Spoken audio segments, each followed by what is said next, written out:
Hello guys, आज के जो हम बात करने वाले हैं टपल्स के बारे में। तो जल्दी शुरू करते हैं टपल्स के बारे में।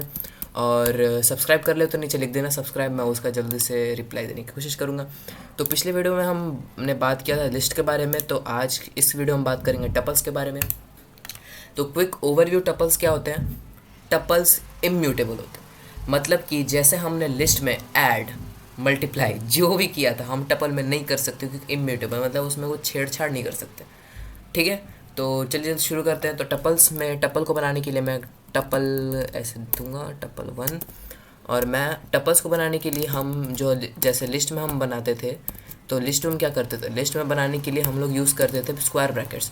तो टपल को बनाने के लिए हम लोग यूज़ करते हैं ये वाले ब्रैकेट्स। इनका नाम मुझे पता नहीं, पर ये लिस्ट से ज़्यादा अच्छे लगते हैं। ठीक है, तो टपल्स आप कब यूज़ कर सकते हो, जब आपको पता है कि मेरा डेटा इतना ही होने वाला है और मैं इसको चेंज नहीं करने वाला, तो टपल्स उस केस में आप यूज़ कर सकते हो। और अगर आपको पता है कि मेरे लिस्ट में मेरे जो डेटा है उसमें बहुत सारे चेंजेस होने वाले हैं, तो आप लिस्ट यूज़ कर सकते हो। तो जल्द से टपल बनाते हैं। लेट्स से मैंने टपल बनाया 1 2 3 4 का। तो अगर मैं प्रिंट करूँ प्रिंट टपल, वैसे टपल में ज़्यादा कुछ है नहीं और आप शायद ज़्यादा टपल को यूज़ भी नहीं करोगे। मेन डॉट पाई, ओके ये लिस्ट का था, पाइथन टपल डॉट पाई, टपल डॉट पाई। तो मुझे इसने टपल दे दिया है जो है 1 2 3 4। तो हम जो है अब टपल्स के वैल्यू को एक्सेस कर सकते हैं। आप, मैंने इन्फॉर्मेशन दी थी कि हम टपल को कुछ चेंज नहीं कर सकते, पर हम उसे एक्सेस ज़रूर कर सकते हैं। तो उसे एक्सेस करने के लिए हमें चाहिए प्रिंट टपल। और जैसे हमने लिस्ट में टपल को जो एक्सेस किया था, जैसे हमने लिस्ट में किया था टपल 0, तो अगर हम इसको फिर से रन करें तो मुझे इसमें दे देगा 1, क्योंकि जो हमने पहले ही बताया था कि हमेशा प्रोग्रामिंग में जो होता है वो 0 से स्टार्ट होता है इंडेक्सिंग। तो अगर मैं सोचूं यहाँ 0 है, फिर इधर आता है 1, फिर आता है 2, फिर आता है 3। तो अगर मैं 0 का एक्सेस करने जा रहा हूँ, मतलब मेरे को ये 1 दे देना चाहिए। अगर मैं बोलूँ कि मुझे सेकेंड एलिमेंट चाहिए, मतलब कि 0 1 2, अब इस केस में मुझे ये दे देगा 3।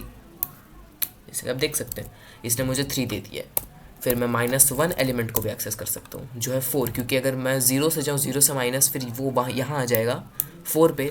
तो इसने मुझे -1 के जो है उसने दे दिया है। फिर अपडेटिंग में हम जाएं तो हम अपडेट नहीं कर सकते। क्यों नहीं कर सकते? क्योंकि टपल इम्यूटेबल होता है, हम उसमें कुछ चेंजेस नहीं कर सकते। इसलिए जो है हम टपल को अपडेट नहीं कर सकते, पर हम दो टपल्स को ऐड ज़रूर कर सकते हैं। तो अगर मैं लिखूँ टपल, मैं इधर एक और टपल बना देता हूँ, tuple 2 is going to be 1, let's say 4 तक हो गया था, 5 6 7 8 तक बना देते हैं। और फिर मैं लिखूँगा, फिर मैं एक और टपल इधर बनाऊँगा, मैं इसको ऐसे कर देता हूँ, एक और टपल बनाऊँगा जो होगा टपल 3, जो इन दोनों का कॉन्कैटिनेशन होगा। तो होगा टपल 1 प्लस टपल 2। मैं अगर लिखूँगा प्रिंट टपल 3, रन करूँगा तो इसने मुझे दोनों जो टपल्स हैं उनका सम दे दिया है। तो अगर मैं डिलीशन की बात करूँ टपल्स में, तो डिलीशन में इंडिविजुअल जो टपल के एलिमेंट्स है वो इम्पॉसिबल, मतलब पॉसिबल नहीं है। पर हम जो है वो टपल, मतलब एक एंटायर टपल को ज़रूर डिलीट कर सकते हैं। मतलब कि अगर मुझे टपल 1 है तो मैं पूरे टपल को ज़रूर डिलीट कर सकता हूँ। तो अगर मैं लिखूँ, अगर मैंने इधर टपल डिलीट कर दिया, अगर मैं लिखूँ डिलीट टपल 3, डिलीट टपल 3, मैं फिर से टपल 3 प्रिंट करूँ, टपल 3 प्रिंट कर दूंगा यहाँ पे मैं ऐसे। और अगर मैं रन करूँ तो इसने अभी इसमें हो क्या रहा है कि यहाँ तक जो गया वो तो इसने, हाँ समझ आ गया। फिर इसने डिलीट टपल 3, मतलब ये जो था ये गायब हो गया। फिर जब मैं टपल 3 प्रिंट किया तो ये पूरे इधर ढूंढा, क्योंकि इसके लिए अभी ये ब्लैंक हो चुका था, क्योंकि मैंने टपल 3 जो था डिलीट कर चुका था, इसलिए इसको टपल 3 मिला नहीं। इसलिए इसने मुझे दे दिया टपल 3 इज़ नॉट डिफाइंड, मतलब टपल 3 इसे नहीं मिला।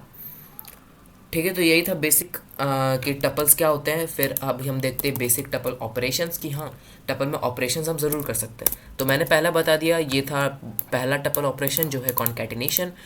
हमारा दूसरा टपल ऑपरेशन है वो है टपल की लेंथ निकालना। फिर हम लिख सकते हैं, मैं डिलीट वाला हटा देता हूँ क्योंकि मैं टपल 3 को यूज़ करने वाला हूँ। तो अगर मैं लिखूँ delete tuple length of tuple 3, तो मैं प्रिंट करूँ तो इसने मुझे दे दिया 8, क्योंकि ये 1 2 3 4 5 जैसे मैं देख सकता हूँ 8 एलिमेंट इसलिए 8। पर इसमें फिर से इंडेक्सिंग में कंफ्यूज नहीं होना है, क्योंकि जो 8th एलिमेंट है वो असल में 7 इंडेक्स है, पर इसका जो पूरी लिस्ट का साइज़ है वो है 8, मतलब लेंथ। और हम कर सकते हैं इसमें टपल को, जैसे मैंने लिस्ट में टपल को बहुत बार मल्टीप्लाई करके बताया था आपको, मैं इसमें भी सेम चीज़ कर सकता हूँ। मैं लिख सकता हूँ टपल 3 मल्टीप्लाइड बाई 4। तो ये क्या करेगा, ओके कैंसिल, ये क्या करेगा, मुझे टपल जो है उसे 1 2 3 मतलब 4 टाइम्स ऐसे प्रिंट करके दे देगा, मतलब 8 elements 4 times, 1 2 and his 3 and there is 4। Okay, तो ये था टपल 3। हम मेंबरशिप भी देख सकते हैं कि मेंबरशिप क्या होता है। अगर मैं लिखूँ प्रिंट इज़, अगर 8 जो है इन टपल 3, क्या जो 8 है वो टपल 3 में है, तो अगर मैं टपल 3 प्रिंट करूँ तो हाँ टपल 3 में है। पर अगर मैं लिखूँ क्या एलिमेंट 9 टपल 3 में है, तो ये मुझे दे देगा फॉल्स, क्योंकि जो कहीं भी पहला टपल तो था उसमें हम 2 ऐड किया था, एडिशन में भी 9 कहीं नहीं है, तो ये जो है टपल 3 9 नहीं होगा। ठीक है, तो और फिर हम इसे प्रिंट कर सकते हैं। अगर मैं लिखूँ फॉर एक्स इन, मैं लिखूँ tuple for x in tuple 3, और फिर मैं लिख सकता हूँ प्रिंट एक्स, मतलब कि अब मुझे एक्स प्रिंट कर सकते हैं। तो देख सकते हैं 1 2 4 5 6 7 8 8 तक आ चुका है। तो ये था बेसिक ऑपरेशन टपल इसके बारे में। वैसे टपल्स में ज़्यादा कुछ है नहीं, इसमें लिस्ट जितना बड़ा लिस्ट है कि हम उसमें कुछ भी डिलीट अपेंड जो भी कर सकते हैं, कॉन्कैटिनेशन कर सकते हैं, स्लाइसिंग कर सकते हैं, तो टपल में भी वो सब कर सकते हैं, पर टपल में इतना कॉपरेशन नहीं मिलता है। तो यही था टपल्स के बारे में। अगर वीडियो अच्छी लगी तो सब्सक्राइब करें, लाइक करें, और सब्सक्राइब कर दे तो नीचे कमेंट डाउन जरूर कीजिएगा, मैं आपको एक शाउट आउट दूंगा अगले वीडियो में। Till then stay tuned with me. Pulling out the coupe at the lot.